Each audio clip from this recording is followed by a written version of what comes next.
Hello, everyone. Welcome back to the GSMC Basketball Podcast, brought to you by the GSMC Sports Network. As always, I'm your host, Mara Fatemi. Getting into our next segment here, we're gonna take a look at the Los Angeles Lakers. Obviously, they were bounced out of the playoffs in 5 games by the Minnesota Timberwolves, and there were a lot of questions. I was on the show. I'm on the record saying I'm not sure if LeBron James is going to come back for one more year. I really thought this was the last year for LeBron. He came out. He played with his son with Bronny James. He brought his successor in terms of superstar talent with Luka Doncic. I thought this. I thought he could move up. He could walk away into the sunset and call it a day. He's done everything he can do for the Los Angeles Lakers in terms of setting themselves up or setting them up for another year, for future years, setting his son up with a great team. He's done everything that he needed to do, and he was good to walk. He was what else? You could just walk away. He could walk away, and you couldn't say it. He could walk away. He could say he accomplished all of his goals, plain and simple. Now, it hasn't been officially confirmed yet because LeBron has. It's not confirmed because it hasn't come out of LeBron's mouth. Until it comes from LeBron's mouth, we have no idea. There's still a chance that he could retire in the offseason. But Shams Charania, the ESPN insider, one of the best basketball one of the best basketball insiders across all platforms, reporting last night that LeBron is expected to come back for the 2026 season, and the 2026 season to be his last year in the NBA. There have been notions about a possible farewell tour and whatnot. A little nugget of information that a lot of people have not also talked about. Bryce James, LeBron's other son, will be eligible to play in the NBA in 2026. I believe he committed to USC.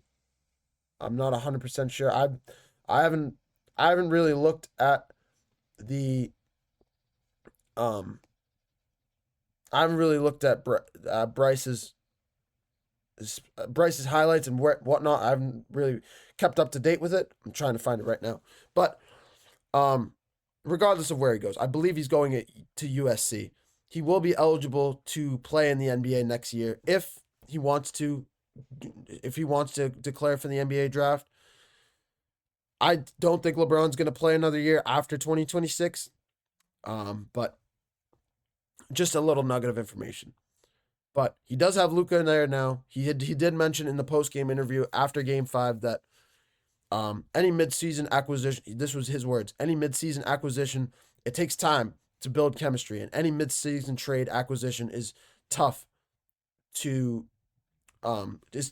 grow chemistry with in a short amount of time. So, especially it's been a standpoint with Luka, he wasn't expecting it, leaving Dallas in heartbreaking fashion, in shocking fashion, and coming to LA, LeBron losing Anthony Davis, really switching schemes. He said this on the interview as well, really switching schemes with the high pick and roll that they used to run with Anthony Davis, get the ball into AD's hands in the low post, to now trying to get the ball into Luka's hands early on, and instead of getting a big man open in the low post, getting a shooter open from the outside. So overall, it was just tough. It was a tough season overall for this team. A lot of things going on, and it's not easy for mid-season trades for players, especially in Luka's standpoint, to be ready to go, to have all their eggs in one basket, to have everything ready, to have the chemistry, to build chemistry in general. It's just tough to do. So, yeah. What do we need? What should we accept? What should we expect from these Lakers in the offseason? I think plain and simple, you need to get another shooter for this team. Scratch that. That's number 2. Number 1, get a big man on this team. What did the Minnesota Timberwolves absolutely expose in Game 5? Whether the Lakers won Game 5 or not, they were losing this series. They were not going to be able to handle that pressure in Game 6. They were either going to lose Game 5 or they were going to lose Game 6. I would have been shocked if it went to Game 7, just because unless it was unbelievable shooting, if we saw vintage shooting from Luka Doncic and LeBron James throwing shades of Kyrie Irving and LeBron James in the 2026 NBA Finals in Game 6 when both of those guys went off for 41 points. Unless we saw a level of performance on that level, these Lakers were going to be one of the best teams. These Lakers were going to go home in either Game 6 or Game 5 or Game 6. When you have a guy like Rudy Gobert, I won't say what I won't finish that thought. But when you have a guy like Rudy Gobert, who's one of the best big men in basketball, a physical specimen that Rudy Gobert is, you just look at him. He's a specimen. He's like Russell Westbrook, except he towers and is bigger and bulkier than any center in the league right now. He's arguably the bulkiest center in the league right now. Today, you could make that argument. For a guy to go off like with 27 points, 24 rebounds, when you also have Anthony Edwards going off for 15 points, 11 rebounds, when you have performances like this, when a team pretty much out-rebounds you by double your rebounds, you have a rebounding problem. You have a big man problem.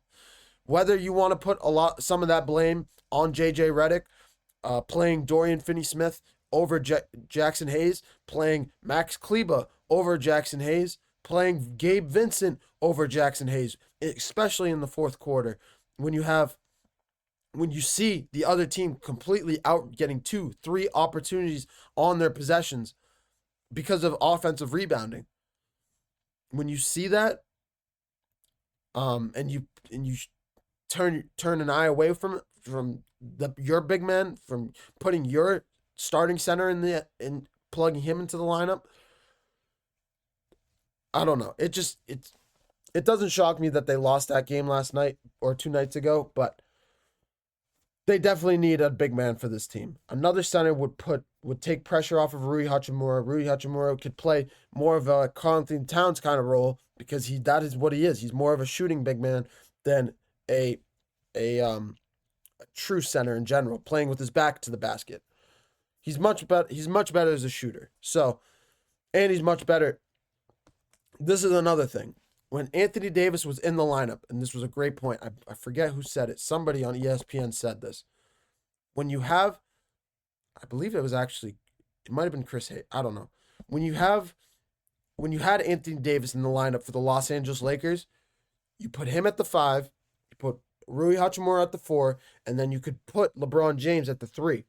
When you have LeBron James being able to when you have LeBron James being guarded by Jaden McDaniels, a Michael Porter Jr., I'm trying to think of another one, Mikal Bridges, somebody on that level as a small forward, you're going to have better success with LeBron James because he can play more physical, he can get the mismatches that he wants, and he can play with his back to the basket, plain and simple.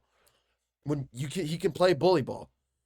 When you move him to the 4, for example, when he has to play up against the Julius Randles of the world, the Karl-Anthony Towns, the Al Horfords, you put him, he's 40 years of age. Okay? So you can't expect him to play like you can't expect him to show up like he's Cleveland Cavalier, LeBron James, and play with his back against the basket, going up against the Andre Iguodala's of the world, I can't even remember the Spurs big man, Dirk Nowitzki. You can't expect him to just be able to be an athletic freak and just being able to go out there against these big men and take that punishment. It is punishment when you go up against the titans of the league like that. And Julius Randle I've never seen a team expose LeBron James more than the Minnesota Timberwolves did. When I tell you these guys were targeting LeBron on every switch, every pick and roll, driving to the basket, they targeted one player. It wasn't Rui. It was Austin Reeves as well. But it was mainly LeBron because they knew that LeBron, if you just keep chipping away at that brick wall, it's not going to stay solid like it used to. LeBron is getting older, and he's not the same player that he used to be. When you play him 40 minutes a game, when you play him all 24 minutes of the second half, when you don't give him any rest, what do you expect is going to happen to the guy? He's still 40 years old. He needs time off. They need to take you cannot put the same amount of pressure.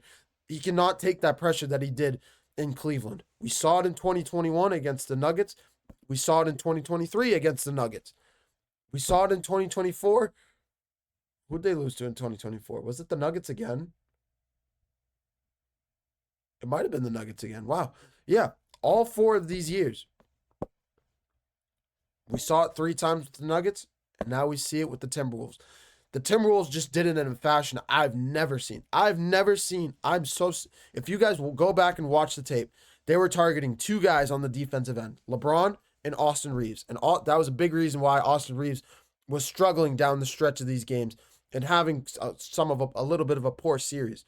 It doesn't give him a pass in terms of how poorly he played offensively, but it's notable in terms of the defensive scheme that the Timberwolves were playing. But that's all I got to say.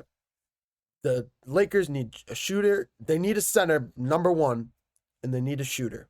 If they can do either of those two, if they can take care of the center position, I think they can go on a deeper run. If they had Mark Williams, I think they could have had an answer for Rudy Gobert and Julius Randle.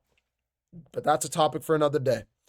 I'll have more to talk about with the Lakers in the offseason. But just because we're in the NBA playoffs, I do have to cut to another break because we have to get right back to the action here. In Game 4, we have, in my next segment, we're going to cover Game 6 between the Houston Rockets and the Golden State Warriors.